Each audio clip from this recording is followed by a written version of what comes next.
Hi everyone, I'm Bethin Bhomik, and today I want to run you all through my final project of CSCI E-59, where I used SQL to analyze business trends and user behavior in Yelp. I broke down the project into 5 different roadmaps. With section 1, we talk more about the data pre-processing and database design. In section 2, I did some preliminary analysis on business and user engagement metrics. In section 3, I delved deeper into location and keyword insights. Section 4 focuses on user behavior and engagement. And lastly, I did some personalized user recommendation in section 5. As we see, the Yelp dataset is a massive dataset with details of close to 6.5 million reviews and 200,000 businesses. So I wrote Python scripts to use a smaller subset of the data with 20,000 rows in a way such that the foreign key references of businesses and user data files were preserved in the other 3 files. Then I converted the smaller JSON subsets to SQL subsets and uploaded them on S3. Lastly, I used EC2 instance of MySQL to conduct analysis. On the right, you can see the entity relationship diagram for the dataset, where we have 5 different tables: business, user, check-in, review, and tip. And there's clear primary and foreign key references in each table. In fact, all of these tables have one-to-many relationships with each other. Moving into section 2, we see that the cities with the most businesses are Philadelphia, Tampa, and Tucson.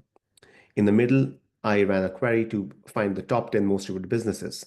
And interestingly, New Orleans is the city with the most entries, as it appears 4 times in the top 10. Also, the most common star rating among the top 10 is 4 stars, which is not surprising. On the right, we see that 1-star reviews are the longest and most useful. And this aligns as users tend to write longer and more detailed reviews when they are dissatisfied. Funny votes are highest in negative reviews with 1 to 2 stars, suggesting users often inject wit or sarcasm when frustrated. And 5-star reviews are the shortest, yet still receive high number of cool votes. Section 3 is where I focused more on location and keyword insights.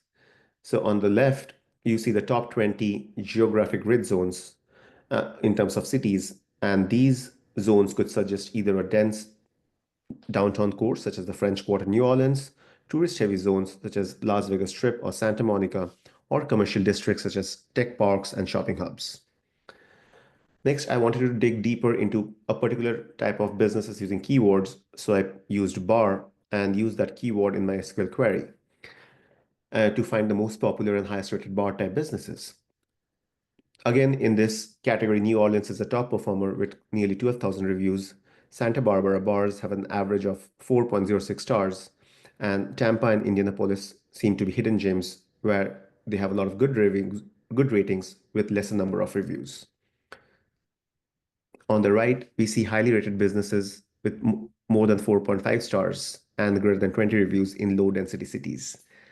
In this case, Pennsylvania tops the list as it has 7 businesses in this list. And these businesses stand out significantly in their smaller markets, suggesting very strong local loyalty or destination appeal. And they can represent great case studies for expansion or franchising due to high customer satisfaction, strong traction, and operating in less competitive markets. In section 4, I focused on the user behavior and engagement, where I ranked Yelp users by a custom engagement score.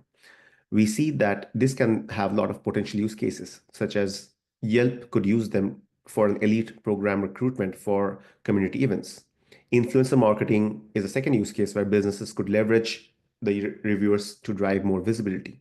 And lastly, these reviews are ideal for sentiment analysis and NLP. On the right, we see users who have written multiple reviews for bar-related businesses. The list includes tapas bars, wine bars, sushi bars, and sports bars, showing that the bar in a name doesn't only mean alcohol serving venues. This has strategic implications as these patterns can be used by Yelp or businesses to identify local promoters, critics, or community champions. Bar businesses could engage repeat reviewers for loyalty programs or social proof. However, regarding the reviews, users with multiple reviews could indicate a strong brand affinity towards a single venue or potentially non-neutral reviewers, such as employees and affiliates writing reviews for their bars. Lastly, in section 5, I dove into some recommendation queries. On the left, you see a query of recommending top-rated businesses in St. Louis. And we see that the list includes a mix of restaurants, attractions, and services.